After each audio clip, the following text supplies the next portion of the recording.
Egypt, birthplace of one of the oldest, most powerful, and longest-lasting civilizations on Earth. This spectacular aerial journey, with privileged access to incredible sights, will show how the magnificent achievements of the ancients helped shape the Egypt of today. Flying over this country's vast and varied landscapes, our bird's-eye view reveals how generations of Egyptians battled harsh terrain and scorching temperatures to build a nation like no other.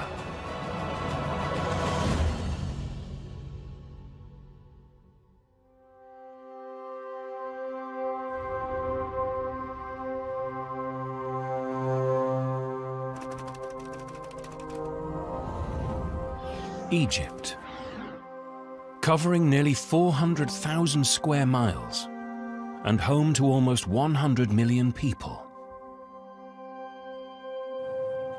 It's the biggest and most populous country in the Arab world.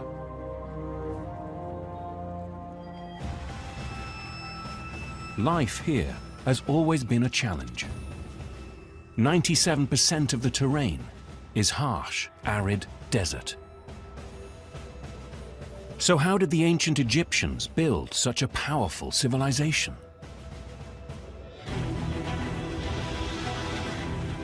A bird's-eye view of the country reveals the answer. The mighty River Nile. At over 4,000 miles, it's the longest river in the world.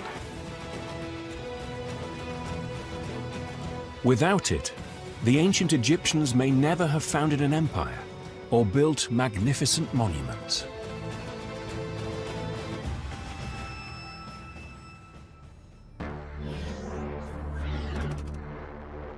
The most iconic of these ancient wonders lies 8 miles from the center of Egypt's capital, Cairo. From the air, the scale of the engineering is incredible. Made of an estimated 10 million tons of stone, these are some of the largest pyramids ever built. The oldest and biggest is the Great Pyramid of Giza.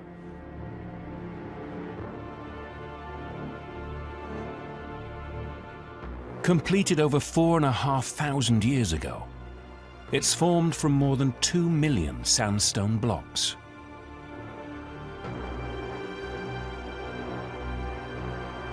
Each block weighs more than a car. Created as a tomb for the pharaoh Khufu, it's the only one of the 7 wonders of the ancient world to survive to the present day. At 480 feet high, it remained the tallest structure on Earth for 3,500 years.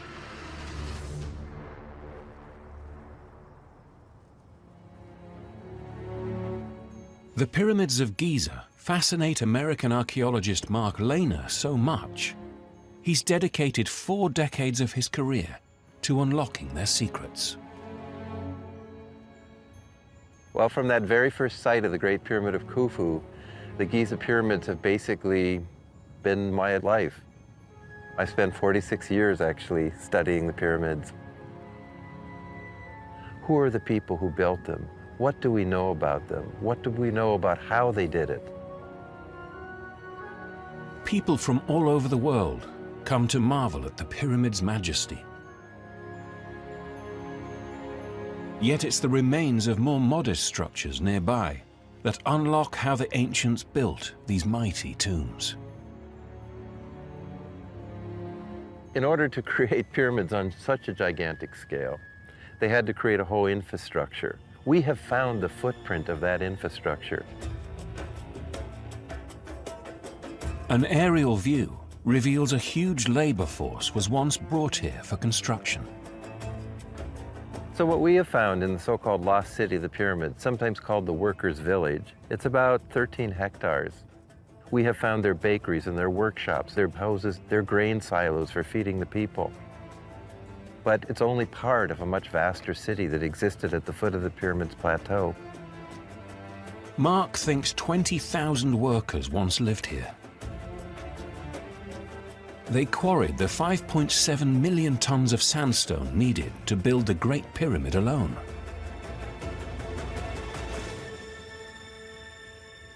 From the air, the view of the neighboring pyramid of Khafre reveals there is another enigma to solve. Its summit is capped with smooth stones that once encased the entire structure. It's evidence that the Great Pyramid once looked very different. The Great Pyramid of Khufu stood complete, covered with polished white limestone that must have been blinding when it reflected the sun. The nearest source for the brilliant limestone was in Chura, 8 miles away on the other side of the Nile. So how did the ancients transport tons of this stone across miles of desert and a mighty river?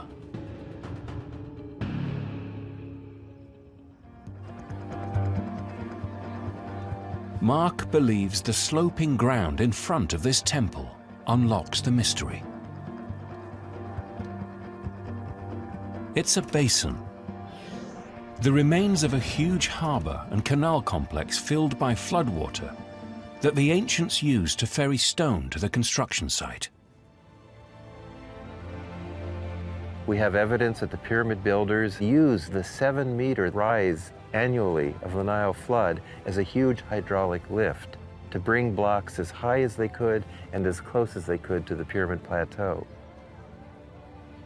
It's almost what you don't see here that is even more impressive than the pyramids themselves.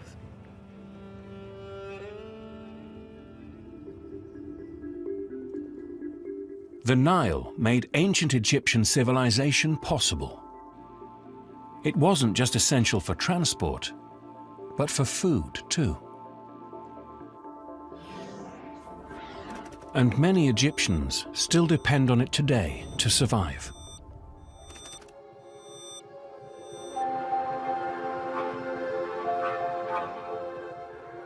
It's early morning on the island of Elephantine in southern Egypt. Father and son, Youssef and Karim Mohammed, are preparing to go fishing, as they do every day. My family has lived on the Nile for more than 100 years. My father was a fisherman, and my father's father was a fisherman. He taught him, and then my father taught me. Now I'm teaching my son Karim like my father taught me. Youssef and Karim are part of the Nubian community. They're descendants of some of the first people to settle in this area of the Nile Valley over 7,000 years ago. For Nubians, the Nile is their life. They've always lived around the Nile.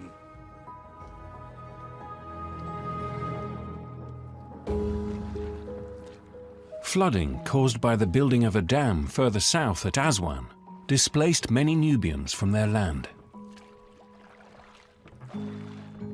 So for Youssef, it's important to pass the old traditions on to his son, like how to catch fish the Nubian way.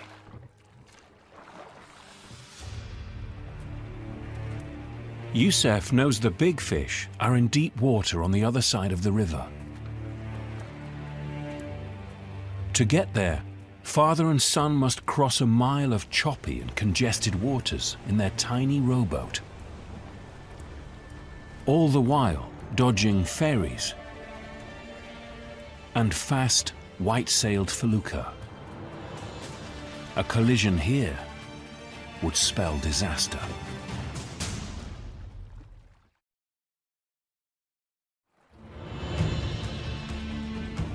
Nubian fisherman Youssef and his 6-year-old son Karim must cross one of the most congested points on the Nile.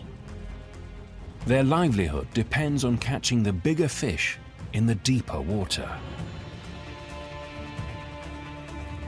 With perfect timing, Youssef drives the boat through the gaps in the traffic.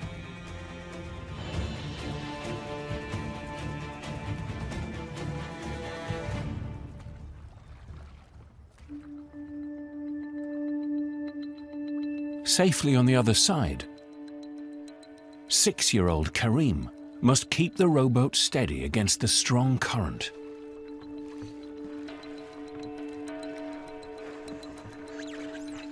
His father uses an ancient technique to maximize his catch.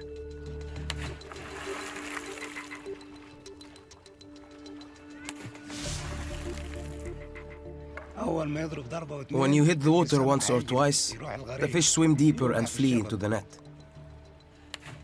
Fish don't like sound.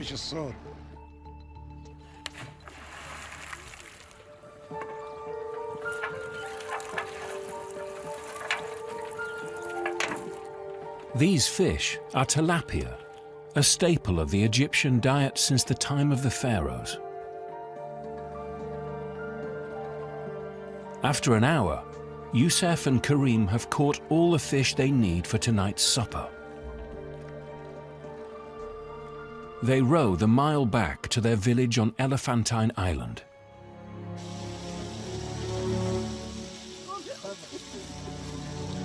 Cooks dust the fish with flour and fry them as part of a traditional Nubian recipe. The Nile means everything because it's where I fish. It makes life possible. The Nile is my whole life.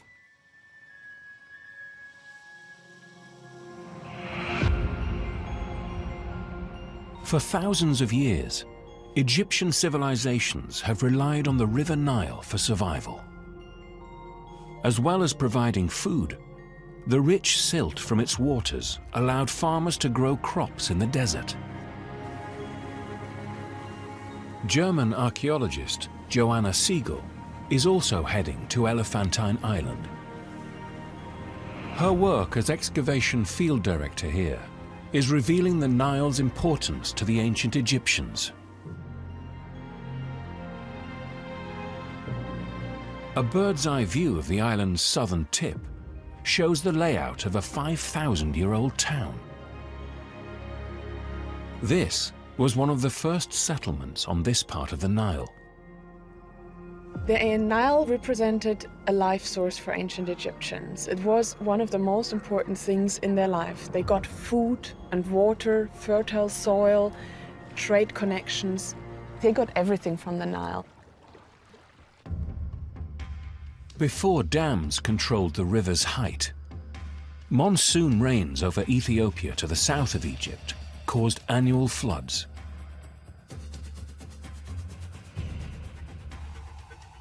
As the rising waters burst their banks, fertile silt was deposited across the floodplains. The further the waters spread, the more farmland could be cultivated.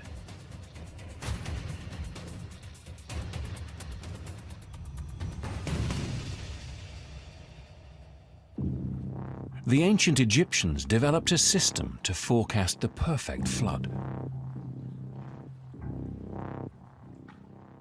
The instrument they invented became known as a Nilometer. The chiseled markings on this passageway gauged the height of the flood and foretold if crops would flourish or fail. Here at Elephantine, the flood arrived first. So to measure here would be a prediction for measuring the height all along the Nile. At least the ancient Egyptians hoped so.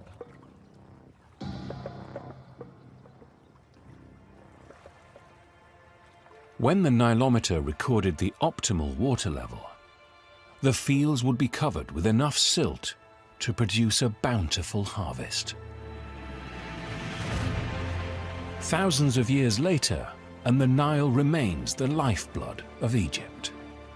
The Nile provides still drinking water, it provides energy, it still provides fertile soil. and so supports agriculture. Without the Nile, there would be no living here. Today, 96% of the population lives on the 3% of cultivated land irrigated by the Nile.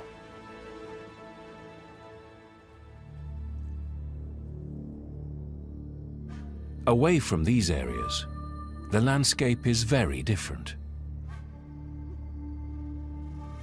Almost 375,000 square miles of Egypt is inhospitable desert. Some of the harshest terrain lies in the Sinai Peninsula in the east of the country.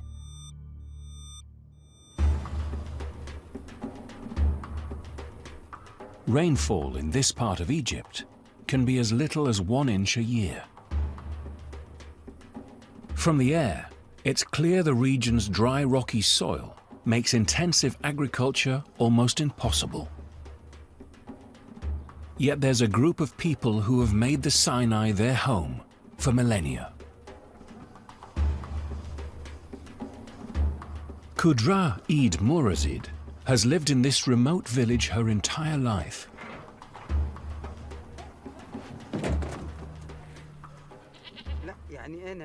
It's very difficult to find food. There is little rain and little vegetation for the animals to eat. Qudra is Bedouin. The majority of this ancient people migrated here from the Arabian Peninsula almost 2,000 years ago. In recent decades, government policies aimed to increase security and promote tourism in Sinai have denied some Bedouin access to services and eroded their nomadic traditions. Many have left to find work in Egypt's cities. Qudra embraces life here in the desert, as her ancestors did before her. This desert teaches you to exercise.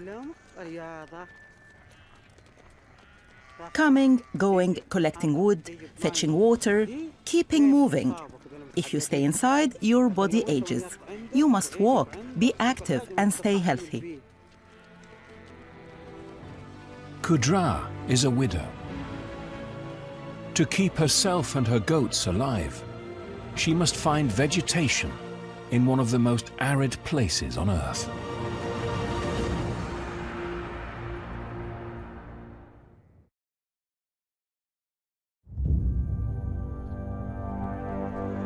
High up on Egypt's arid Sinai Peninsula, Bedouin shepherdess Qudra Eid Murazid is taking her goats deep into the desert on a quest for grass. Qudra relies on wisdom passed down through generations of Bedouin nomads to read the landscape. A bird's-eye view reveals gullies snaking across the mountainous terrain. Qudra knows scarce rainwater channeled just beneath the surface is enough to sustain plant life. There is a lot of grazing here. If they are happy, I'm happy. While the goats eat, Qudra exploits another of the desert's scant resources. This desert plant is called agram. You pick it, crush it, and add water. You can wash your hands and clothes with it. It's soap, a nice smelling soap.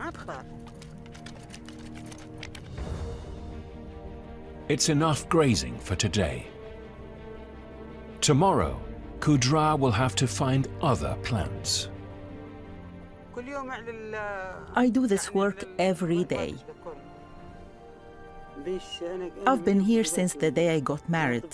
I've never lived anywhere else. The desert is my life. The Bedouin have made the desert their home.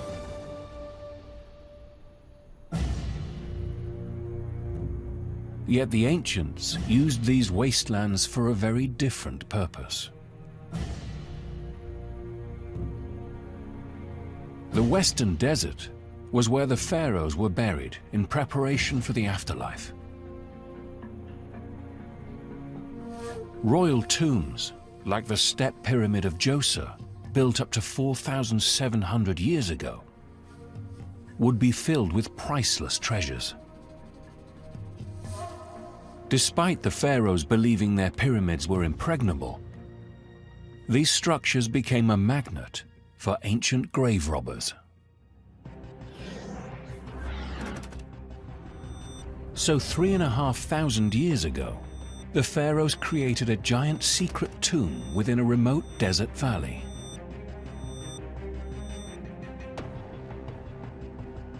From the 16th century BCE, at least 63 royal tombs were built here over a period of 500 years. The Valley of the Kings is located beneath a symbolic pyramid-shaped mountain. The pharaohs hoped this inconspicuous site would be safe from grave robbers.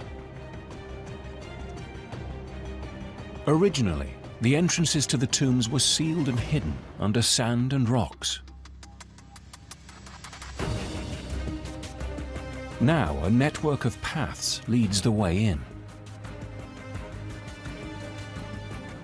Conservator Laurie Wong is responsible for the preservation of the site's most famous attraction, the tomb of Tutankhamun.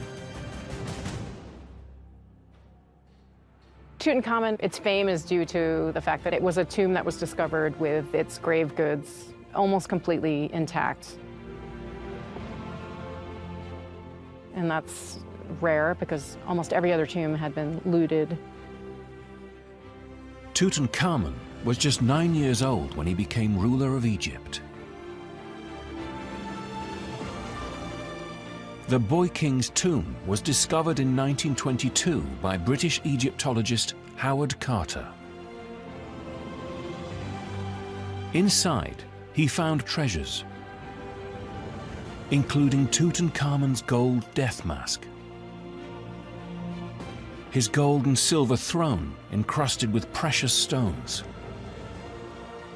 and more than 5,000 other priceless artifacts. 1.5 million people a year come to the Valley of the Kings. Now the huge volume of visitors is taking its toll. Visitors have dust on their clothing, on their shoes, and they come into the tomb and that dust can actually cement itself onto the painting, making it very difficult to remove in a safe manner. Laurie's team has installed a ventilation system to help reduce dust levels inside the tomb.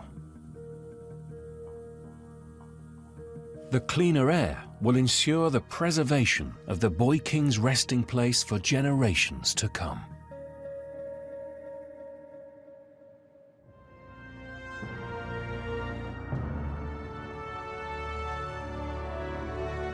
We want other people to be able to appreciate the tomb as much as we have. To have worked in a tomb like Tutankhamun has been just a wonderful experience.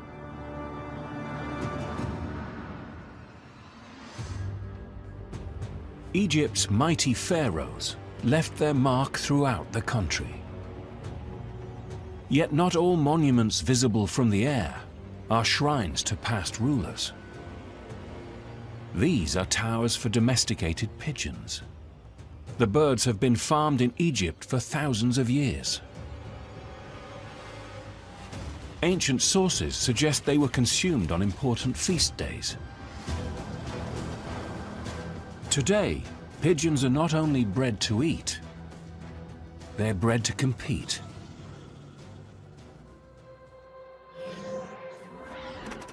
In Cairo's neighborhood of Gamaliel, dozens of passionate pigeon breeders are in constant competition with one another.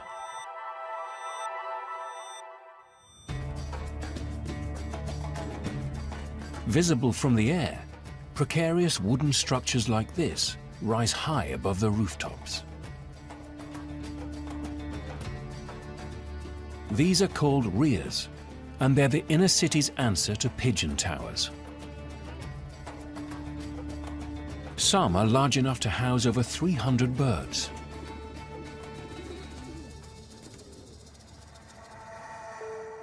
Hassan Mohammed Hussein calls himself the pigeon ruler of Gamaleya. I built my first ghaya 23 years ago.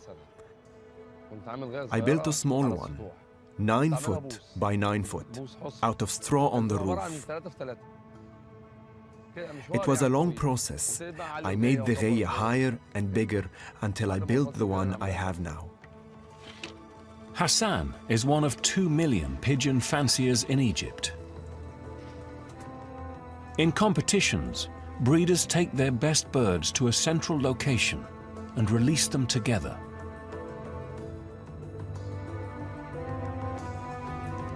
The goal is to both guide their own birds home and lure as many of their rivals' pigeons as they can. The breeder with the most birds at the end of the event is the winner.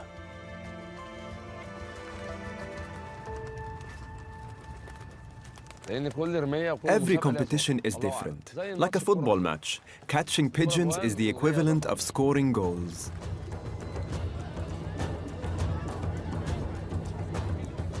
Hassan meets his opponent here in the middle of Old Cairo. He must win today if he wants to retain his title, Pigeon Ruler of Gamaleya.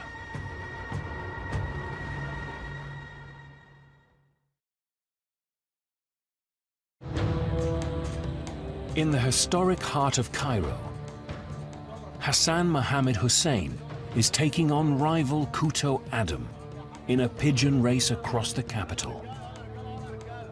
Both competitors are ready to release their birds.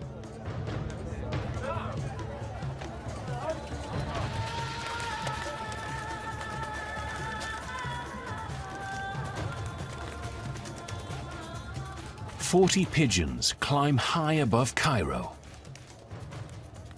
In just a few minutes, they'll be within range of their coops. Both competitors must try and guide home all their pigeons, and as many of their rivals as possible. Whoever captures the most birds wins. Soon after arriving back at his tower, Hassan spots the pigeons. I'm going to call them in and raise a flag to see which are the competitors' pigeons. Hassan waves and whistles to entice them to his coop.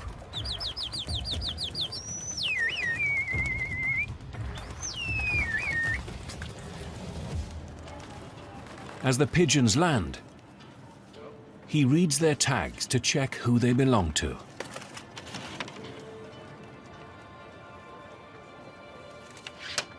All Hassan's pigeons have returned home. His competitor, Kuto Adam, hasn't lured any away. I think that black one is one of Kuto's birds. But Hassan has. With another victory to his name, Hassan retains his title until the next contest. I'm so happy. I'm so pleased that I won.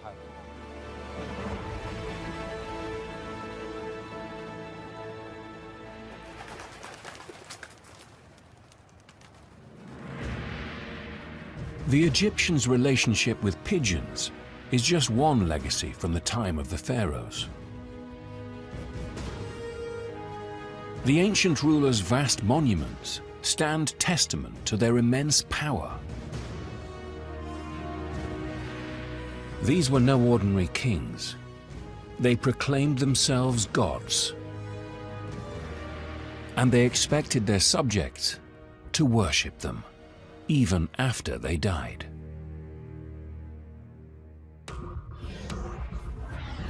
Nowhere is this more visible than on the west bank of the Nile, across the river from Luxor. Over 2,000 years, Pharaohs built mortuary temples here to commemorate their reigns and as centers for their eternal veneration. Their true scale only becomes evident from the air.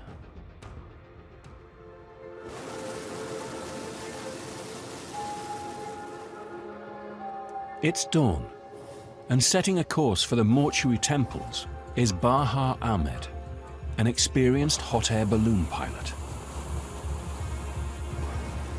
Baha flies at first light when the air is cool and wind currents are most predictable. Knowing wind patterns here is critical because the temples are located directly beneath jagged mountains. The biggest challenge flying balloons here is the wind shear and turbulence close to the mountains.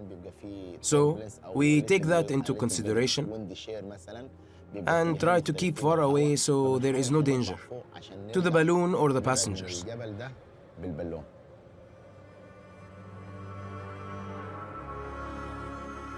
As Baha tracks a course away from the mountains, he guides his balloon towards Egypt's most famous mortuary structure.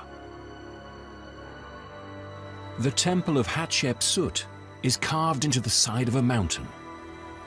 It was built by one of Egypt's very few female pharaohs. To gain acceptance as ruler, she ordered her temple to be bigger and grander than those of all the male pharaohs before her.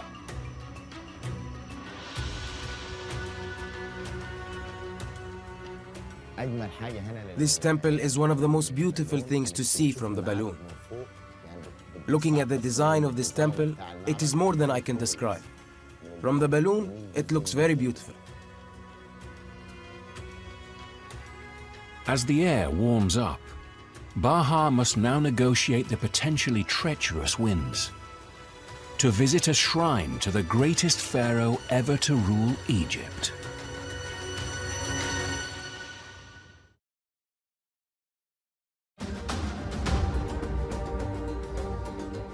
Above the west bank of Luxor, Baha Ahmed's balloon approaches a 50,000 square foot temple complex dedicated to Egypt's greatest pharaoh.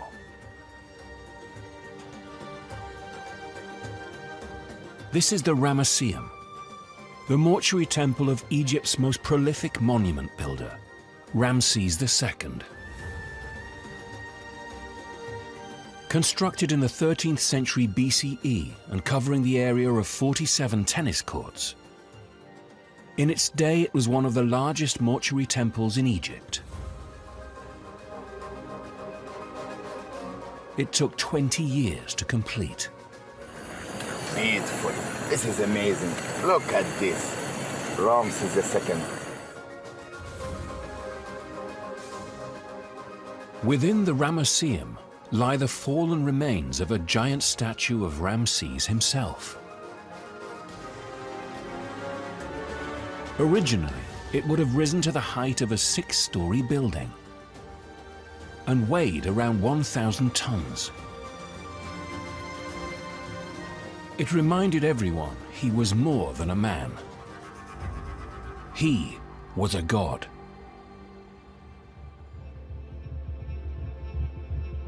As the desert monuments give way to lush farmland below, it's time for Baha to find a field to touch down. When the balloon goes up, you don't know where you are going to land. And it's a challenge to land somewhere safe for the passengers. Flying balloons, every day is a new day.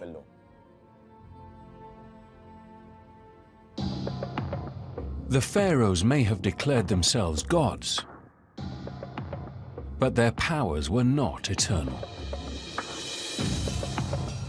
After ruling Egypt for 3,000 years, they were conquered by the Romans. In time, belief in their many pagan gods gave way to one Christian god.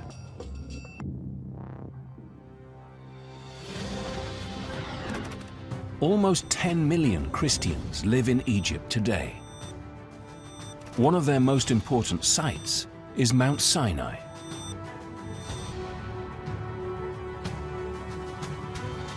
According to the Bible, this mountain was where God appeared as a burning bush and where Moses received the 10 Commandments.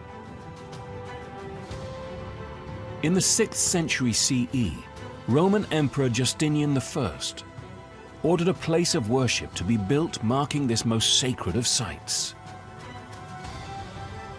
The result was St. Catherine's Monastery, the oldest continuously inhabited monastery in the world.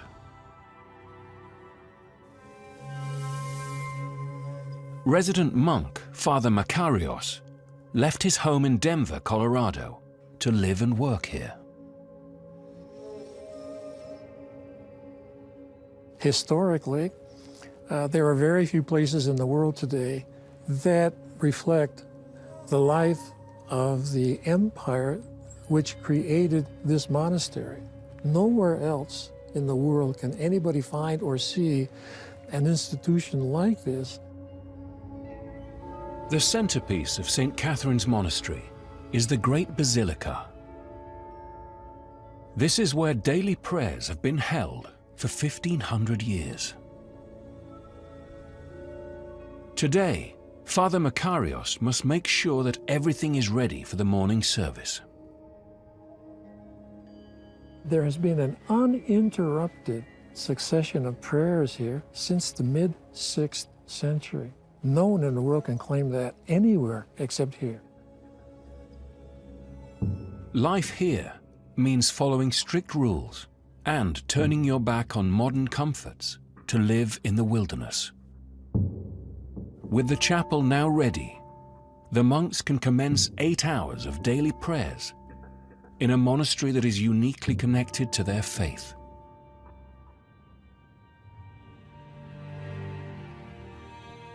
Moses came here, God himself came, to be able to be here and looking at one face of this mountain from here. Say to yourself, this is really important. I need to be here for this.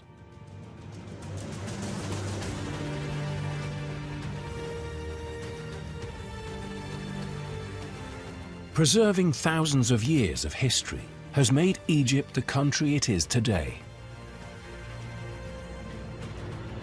Beside the Giza pyramids, it's a race against time to fill a new $1 billion museum with the country's greatest treasures.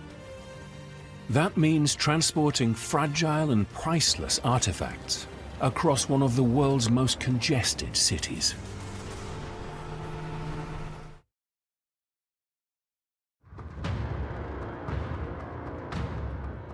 In Egypt's capital, Cairo, plans are underway to bring thousands of years of history under one roof. For more than a century, the world's largest collection of ancient Egyptian treasures has been housed in Cairo, here at the Egyptian Museum. It's the home of the world-famous relics from the tomb of Tutankhamun. Today, the neoclassical building is outdated and too small to display many of its items.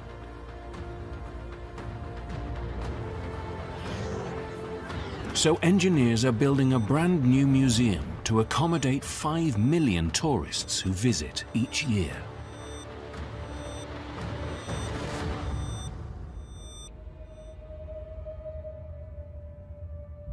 Its scale is epic. When it's finished, the Grand Egyptian Museum will cover an area of over 5.2 million square feet. This will be the largest museum devoted to one civilization on the planet. Before it opens, thousands of artifacts must be transported by road on an 11-mile journey to their new home on the outskirts of Cairo.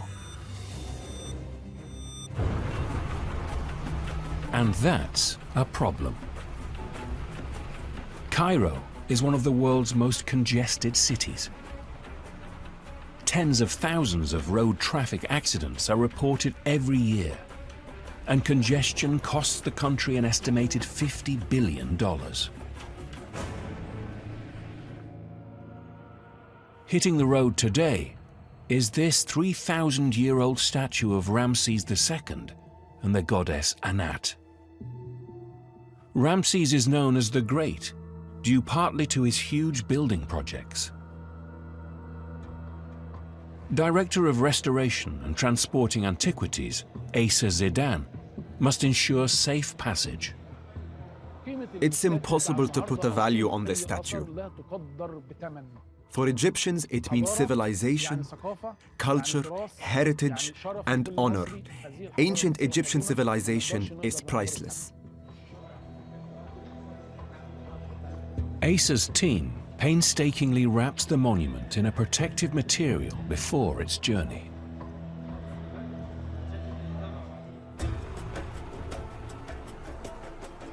Ramses will be transported across Cairo to his new home by driver Zakaria Mohammed. I feel proud to be transporting such important pieces. I also feel afraid because if anything were to happen to any of these artifacts, I would be devastated. To ensure Ramses' safe delivery, Zakaria has called in help. 4 police cars and a special forces unit will escort the mighty pharaoh.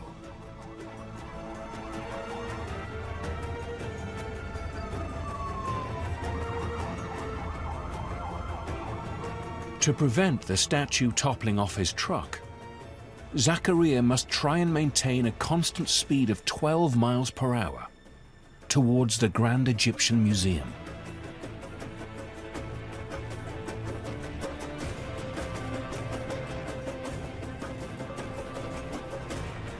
After a tense 60-minute journey, Zakaria and Ramses arrive, unscathed. I always feel nervous while driving. I feel especially stressed carrying something of such value to Egyptians.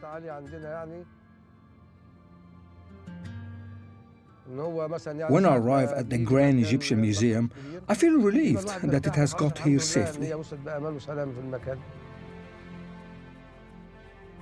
The statue will soon be unpacked and installed on the new museum's grand staircase. I will feel extremely proud to see the Grand Egyptian Museum finally open, and visitors coming to see all the antiquities that we have transported so carefully. I hope we have done something that will be remembered.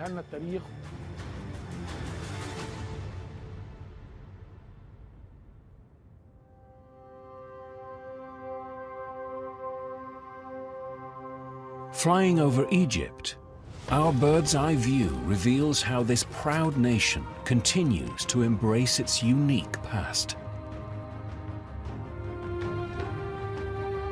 From the air, it's clear how the ancients stamped their mark across this harsh and inhospitable landscape, and how some lifestyles here have barely changed for thousands of years. In this land of the pharaohs, the ancient and modern continue to live side by side.